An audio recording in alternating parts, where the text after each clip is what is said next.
Bonjour à toutes et à tous les amis, c'est Maxime. Aujourd'hui on se retrouve pour une nouvelle vidéo et aujourd'hui on va parler de la Go XLR. Voilà, je vous la montre, j'ai le carton devant moi. Aujourd'hui je voulais vous faire une petite vidéo pour vous expliquer un petit peu comment une Go XLR ça fonctionne. Alors moi j'ai la version mini, il en existe une plus grande mais qui est évidemment plus chère. Alors c'est 150 € d'investissement mais vous allez le voir, je les regrette pas.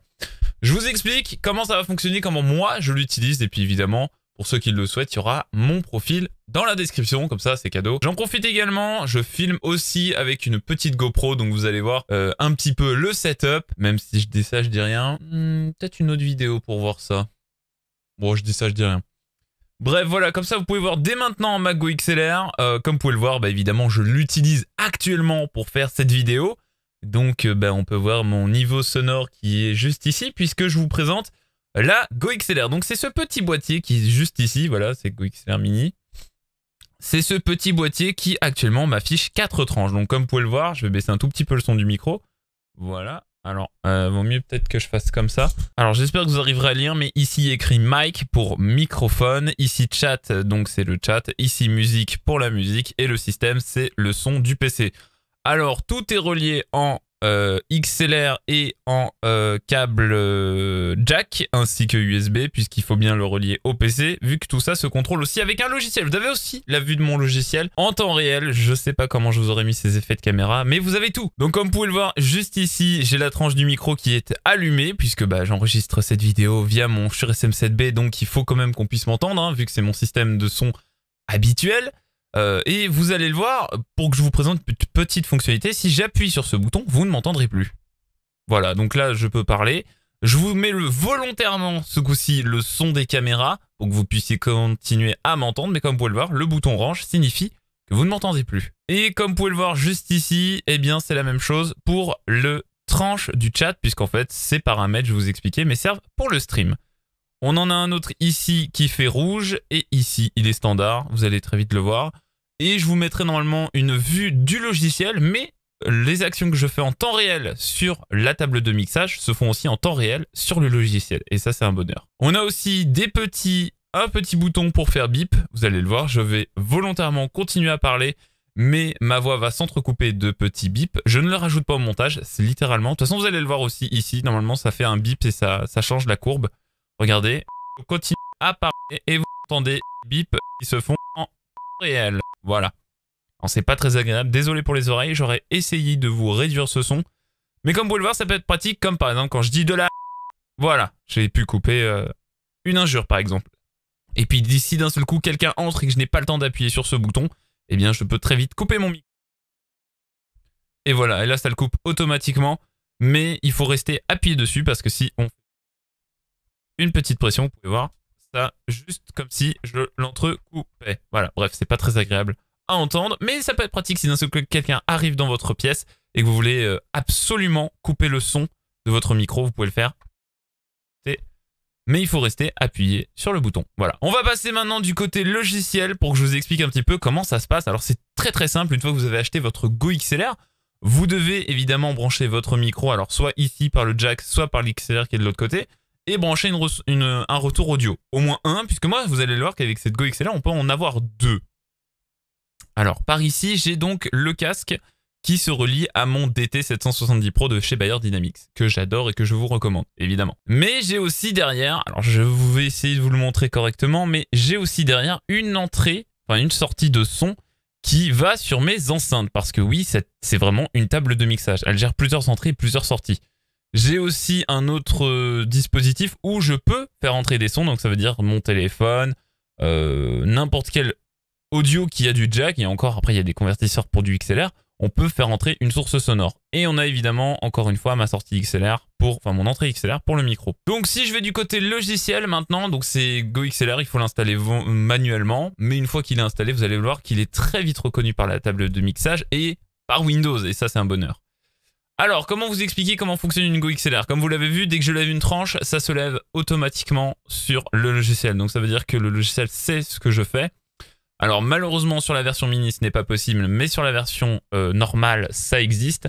Quand vous levez ou baissez un peu tard, donc celui-là par exemple, ça se fait sur le logiciel. Mais à l'inverse, si je le fais sur le logiciel, là ça ne va pas fonctionner puisque j'ai la version mini, mais sur la version normale, ça va automatiquement se baisser puisque les potards sont motorisés. Voilà, petite différence déjà qu'on peut remarquer avec le mini. Mais vous allez le voir, pour déjà 150 €, on a déjà du lourd parce que comme je vous ai expliqué, j'ai déjà 4 channels. Enfin 4 voix, donc le micro, le chat, la musique et le système, donc le PC. Ces 4 voix, je vais les retrouver donc sur mon logiciel et ce qui est génial, c'est que vous allez le voir, je vais pouvoir les paramétrer. Je vous explique. Ici, donc, nous sommes dans le mixeur. Alors, on pourrait commencer par le micro, mais je vais commencer par le mixeur. Vous avez donc Channel 1, Channel 2, Channel 3, Channel 4. Bon, voilà, 1, 2, 3, 4, hein, j'expliquerai. Et ce qui est bien, c'est que vous pouvez volontairement choisir un autre channel. Donc là, vous savez que sur le 1, eh bien, c'est ma piste de micro, alors que je pourrais donner plein d'autres pistes. Et d'ailleurs, je viens de le voir, ils l'ont rajouté. Ça y était pas dans une précédente mise à jour. Maintenant, on peut contrôler le son de son casque. Donc ça, c'est un bonheur. Si par exemple, il y a une tranche qu'on n'utilise pas et qu'on veut gérer en temps réel le son de son casque. Voilà.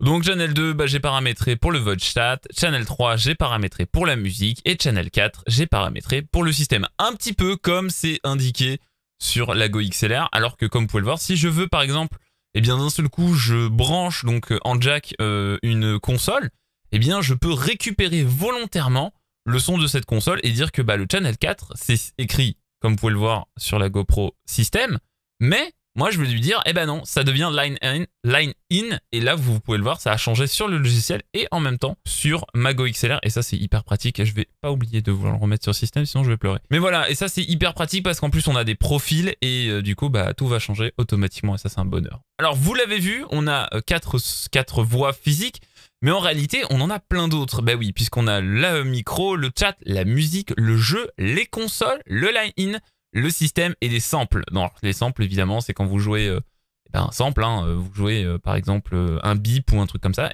ça peut être sur une tranche séparée. Et c'est là où le mixage peut être littéralement complet, parce que vous allez vite le comprendre, mais je vais aller dans mes paramètres de son.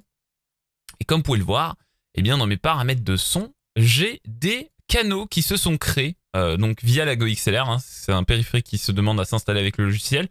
Mais comme vous pouvez le voir, mon micro est évidemment dans la partie enregistrement. Évidemment, il est là. Il est dans le Broadcast Stream Mixed.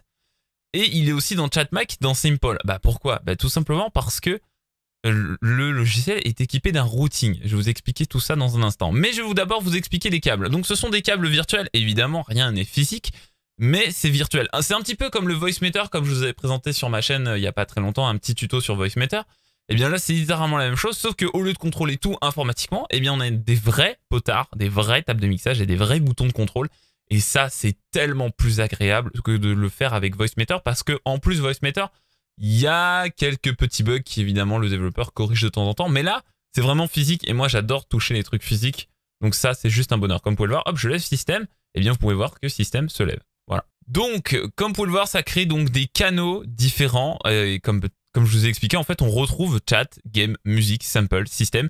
Et là, après, on va pouvoir s'amuser. Notamment, par exemple, je peux vous le montrer, dans mes paramètres de son, quand on va dans le Windows, comme vous pouvez le voir, mon Spotify est réglé sur le canal musique. Ça veut dire que dans ma tranche musique, on retrouvera uniquement du Spotify. Donc là, évidemment, je vais volontairement peut-être vous le couper. Moi, je serais méchant. Mais donc ça veut dire que dans le Channel 3 musique, j'en vois que Spotify. Et ça, c'est un bonheur. Vous l'avez vu aussi, les boutons, quand j'appuie, les 2 premiers sont orange, puis l'autre est rouge, et l'un est après bleu parce que je m'en sers pas. Regardez, c'est une option disponible dans Go XLR, dans le logiciel Go XLR, où en fait, j'indique que quand je suis sur Channel 1, mic, et que le bouton mute, correspond à couper uniquement la source pour le stream. Donc ça veut dire pour les enregistrements, pour les lives, tout ça. Mais comme vous pouvez le voir, je peux tout à fait le paramétrer pour que ce soit sur le chat, pour que ce soit sur mon casque, et que ce soit sur le line out. Donc ça veut dire les enceintes.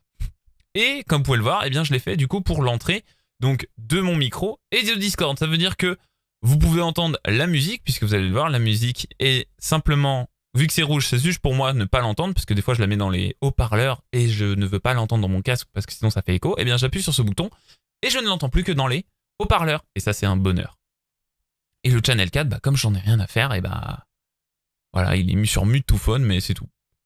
Et donc, ce qui est hyper pratique, ça veut dire que je peux être en stream, lever les potards de micro et de Discord, mais en appuyant sur les deux boutons que vous voyez juste ici, eh bien, ma musique peut être à fond la caisse. Voilà, elle peut être à fond la caisse. Je peux la couper donc via le bouton rouge, donc ça veut dire que vous ne l'entendez plus. Enfin, je ne l'entends plus moi. Vous continuez à l'entendre. Et si j'appuie, donc je vais pas le faire sur mon micro parce que sinon vous avez pu m'entendre, mais je peux le faire sur le Discord. Mais imaginez qu'il y a que ça bouge, hein, qu'il y a quelqu'un qui parle sur Discord. Eh bien, si le bouton orange est activé, ça veut dire que vous n'entendez plus sur le stream. Vous n'entendez plus sur le stream, le Discord et mon micro, mais moi je continue à entendre la voix et je peux continuer à discuter avec la personne, mais vous n'entendez plus rien. Et ça c'est juste un bonheur parce que ça veut dire que hors live, ou même quand il y a des écrans de pause ou des écrans de fin, eh bien je peux continuer à discuter avec mes interlocuteurs, mais vous n'entendez plus que la musique à fond la caisse. Et d'ailleurs, moi je me la suis coupée, comme ça. Vous n'entendez plus que ça, voilà, tout simplement, et c'est hyper pratique. Alors il y a juste un petit bug quand on fait ça, voilà, bon, faut un petit temps d'attente, mais ça revient assez facilement, c'est juste le logiciel, je pense qu'il a du mal à suivre. Vu que c'est pas motorisé, je pense que sur celle qui est motorisée, il n'y a pas ce bug. Mais c'est pas très dérangeant puisque, comme vous l'avez vu, on voit les potards. On va revenir côté logiciel parce que quelque chose qui est hyper pratique, et vous le voyez là actuellement, c'est en train de se faire sur ma Go XLR, c'est que à fur et à mesure que je parle, eh bien j'ai des niveaux qui augmentent. J'ai ce qu'on appelle un vumètre. Eh bien à la base, ce vumètre n'existe pas, en tout cas n'est pas présent. Il faut tout simplement aller dans la section Lightning. Et donc, bah, comme ça s'explique, c'est les lumières. Et donc là, on va pouvoir colorer exactement comme on veut notre Go XLR. Si on veut qu'elle soit rainbow, eh bien on peut la mettre rainbow. Et ça, c'est juste un bonheur. Et comme vous pouvez le voir, eh bien dans Style, il faut cocher le bouton Meter. Si vous allez le voir, je ne vais plus cocher le bouton Meter. Et là, hop, eh bien ça ne bouge plus. Et ça me dit justement que ma Go XLR, eh bien, est au niveau maximal. Et ça, bah voilà. Mais moi, ça ne m'intéresse pas. Moi, je veux voir comment sont mes niveaux sonores. Et bien voilà, je rappuie dessus et c'est magnifique. On peut aussi faire un dégradé ou pas. Et là, ça change complètement. C'est vert pour dire que bah, le son n'est pas utilisé. Et c'est rouge pour dire que je suis en train de parler. Et si je fais gradient, eh bien ça change totalement. Et là, ça va du rouge pour dire que le son est bas, au vert pour dire que le son est fort. Enfin, en tout cas, est potable. Et j'ai fait ça donc pour mes 4 entrées, puisque comme vous pouvez le voir, il y a un Apply to All. Et quand on clique dessus, eh bien ça tout de suite le fait sur toutes les autres tranches. Et ça, c'est un bonheur. Et donc, pareil, pour justement, pour ceux qui l'avaient vu, les fameux boutons, quand je vous ai dit que quand j'appuie sur mute, eh bien ça passe au orange, eh bien c'est tout simplement ici dans Off Option. Quand on appuie dessus, voilà, ça nous donne les différents réglages. Et donc, comme vous pouvez le voir, voilà. Hop. Voilà, je vous ai montré rapidement. J'espère que mon micro ne se sera pas coupé, mais je vais le faire pour Discord, comme ça, il n'y a pas de raison. Mais vous voyez, alors c'est orange à la caméra, mais c'est un peu rouge. Enfin, en tout cas, sur le logiciel, c'est plutôt rouge, mais sur la Go XLR, c'est très orangé. Donc voilà, et on voit bien la différence hein, quand même à la caméra entre le orange et le rouge. Mais c'est hyper pratique parce que du coup, je sais que orange, c'est que le stream, et le rouge, c'est pour moi. Et celle-là, bah, on s'en fout. Mais en soi, vu que de ce que j'ai vu, elle pourrait être en rouge, vu que ça mute sur mon casque, et donc on va le faire tout de suite, vous allez le voir, j'ai juste à appuyer sur le bouton, hop, et voilà, c'est fini. Et quand j'appuie dessus, ça redevient normal.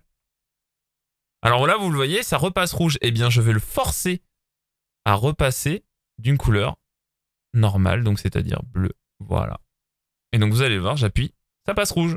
Voilà.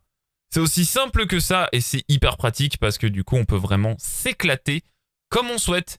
Alors vous allez le voir, on peut encore s'éclater bien plus que ça puisqu'on a notre fonction de micro. Et là, dans le micro, c'est juste un bonheur parce que je vais pas appuyer sur le bouton parce que sinon vous allez moins m'entendre, ça va dérégler tout ça, mais on peut régler le gain, savoir si ça rentre par de l'XLR ou par le jack, si on veut lui rajouter une alimentation fantôme parce que notamment ce micro, le Shure SM7B, a besoin d'une alimentation.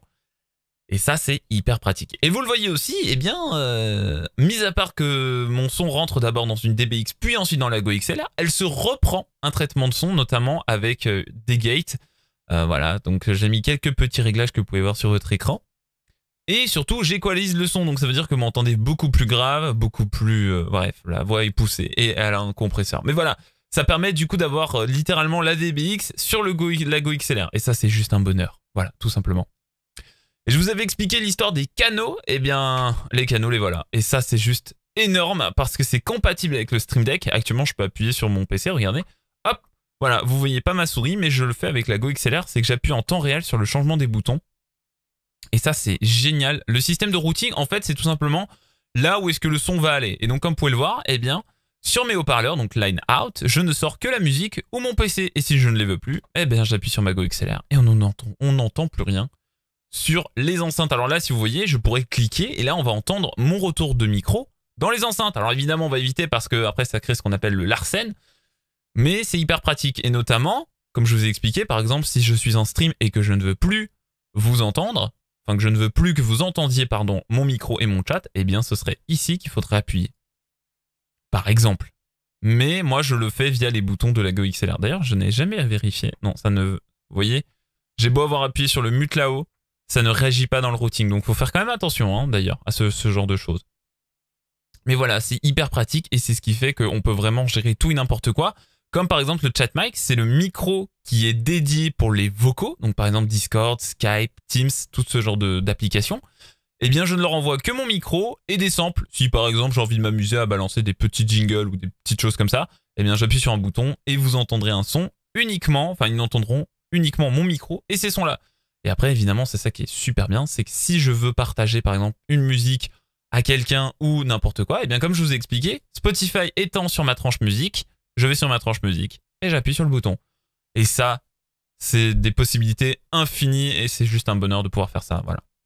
Et puis deux petites fonctionnalités en plus sur la Go XLR, eh bien c'est la fonction de Lightning qui est juste ici, notamment comme je vous ai expliqué les boutons de blip, comme ils appellent ça, donc le fameux bip qui se crée. Eh bien on peut lui personnaliser ses couleurs si vous ne le voulez pas en rouge, mais vous le voulez en bleu, en vert, en orange, en jaune, eh bien faites-vous plaisir. Le couch, eh bien c'est le micro coupé. L'accent, c'est le petit X que vous voyez juste en haut de la Go XLR. Par exemple, regardez, je vais le mettre en bleu. Hop, voilà, ça a changé. Hop, hop, on met de toutes les couleurs qu'on veut. Et le global, eh bien, en fait, c'est les couleurs qui sont sur les côtés. Voilà. Alors non, attendez, je dis des bêtises. Je vous ai dit c'est sur les côtés, pas du tout. C'est le accent qui va faire les couleurs sur les côtés. Le global, ça veut dire que si vous appuyez dessus, je vais éviter parce que ça va tout foutre en l'air, c'est que ça va tout changer en une couleur principale. Donc ça veut dire que si vous, là, vous voyez, c'est en bleu. Si je mets en rouge, eh bien tout ce qui va être global, eh bien va changer en rouge. Donc ça veut dire que toute ma Go XLR peut se changer de couleur en un clic. C'est pratique, mais si on fait une gaffe, bah on est bon pour tout recommencer et à prier d'avoir un profil sauvegardé. Comme vous pouvez le voir sur mon écran, j'ai Twitch de sauvegarder. Voilà. Et voilà les amis, j'espère que cette vidéo vous aura plu. Eh bien, je vous ai expliqué désormais comment je fonctionnais avec mes streams et ma Go XLR. Pour ceux qui n'ont toujours pas de Go XLR et qui font des streams ou des vidéos, je vous conseille vivement d'en prendre une parce que comme vous l'avez vu, ça facilite la vie. C'est juste un bonheur et en plus que je sois en stream ou en vidéo, eh bien du coup j'ai un retour dans mon casque et dans mes enceintes sans forcément avoir 3 milliards de périphériques via mon ordinateur. Et surtout j'ai des potards de contrôle, ce qui fait que je contrôle absolument tout très facilement. Et je trouve que pour 130 €, on s'en tire largement bien. En plus il y a le Black Friday qui va arriver. Franchement, faites-vous plaisir. Moi je vous le recommande, la Go XLR. C'est un bonheur, littéralement. En plus, si vous prenez celle à 300 €, alors là, vous êtes encore mieux que moi, mais bon. Là, il faut vraiment être sur du haut level. Franchement, la Mini, elle fait déjà super bien le taf. Je ne sais plus depuis quand je l'ai, mais waouh, c'est un bonheur de l'avoir. Si, je l'ai acheté en même temps que le Shure SM7B, donc ça va faire presque un an que je l'ai. Et je peux vous dire que c'est une vraie bombe. Et en plus, le design est super bien. Donc ça, c'est un bonheur de l'avoir et je vous la recommande vivement de l'acheter si vous êtes streamer, youtubeur et même si vous avez un casque et des enceintes et que vous n'avez pas envie de vous trimballer avec des systèmes à droite et à gauche, prenez ça, ça marche très bien. Sur ce les amis, je vous remercie d'avoir suivi cette vidéo. Si elle vous a plu, je vous invite à mettre un petit pouce bleu, à vous abonner à la chaîne si ce n'est toujours pas le cas et à mettre un petit pouce bleu. Et quant à moi, je vous retrouve dès demain pour la nouvelle vidéo de notre calendrier de l'Avent. Et sur ce, je vous dis à très bientôt. Salut à tous. Ciao.